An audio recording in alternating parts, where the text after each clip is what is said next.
du Seigneur et d'exaltation de notre roi. Peuple formidable du Seigneur, racheté de Christ, bonsoir. J'espère que vous allez bien et que vous avez bien débuté l'année. Ravi de vous retrouver pour la retransmission du culte de ce jour, dimanche 4 janvier 2025, premier dimanche du mois, également premier dimanche de l'année. Le premier culte de l'année a débuté par l'exécution des cantiques par le leader de la chorale, suivi d'une prière d'ouverture conduite par Maman Blessing, puis d'un moment de louange et d'adoration avec pour leader principal le leader de la chorale. Nous sommes ensuite passés à la phase des témoignages, puis au moment du message avec pour orateur principal le prophète Ézéchias. Nous avons étudié comme texte d'appui 2 Rois chapitre 7 à partir du verset 1. Le serviteur de Dieu a commencé ses propos en nous faisant savoir que l'église est un lieu où nous venons pour devenir ce que nous n'étions pas et non un lieu où nous venons être maudits. Et il nous a fait savoir que 2026 est une année durant laquelle le Seigneur a prévu nous bénir et nous serons restaurés dans tous les domaines de nos vies. Également, il nous a dit que pour manifester la restauration, nous devons être connectés à la pensée, à la vision et à la parole de Dieu afin de manifester la restauration dans sa plénitude.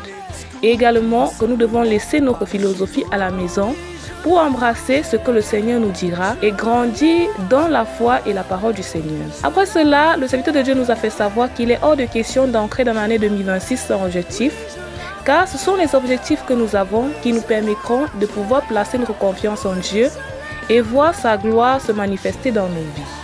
Il nous a dit que tout comme les lépreux, nous devons nous attacher à la parole que nous avons reçue et ne pas chercher à plaire à ceux qui nous entourent, ni écouter ce qu'ils nous disent, mais nous concerter et laisser le Saint-Esprit nous conduire dans chaque domaine de nos vies pour manifester l'onction des lépreux et témoigner en fin d'année.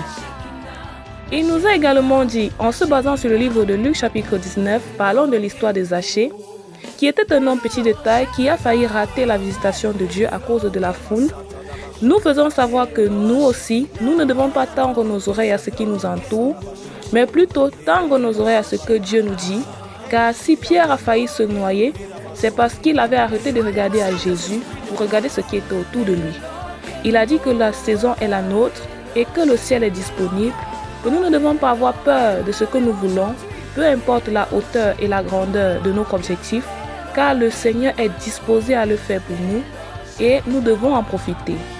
Ensuite, il a donné la parole au peuple de Dieu afin que chacun puisse parler de ses propres objectifs pour 2026. Nous mettons ainsi au travail et nous donnons rendez-vous le 29 mars pour le culte de bilan pour voir jusqu'où nous sommes déjà, pour continuer avec la restauration de Dieu dans nos vies.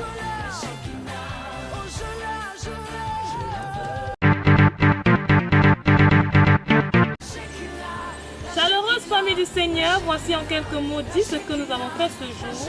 Nous exprimons notre reconnaissance à l'Éternel qui nous a rassurés par sa parole et qui nous accompagnera tout au long de l'année. Donnons-nous rendez-vous la semaine prochaine pour un autre numéro. D'ici à là, portez-vous bien. Shalom!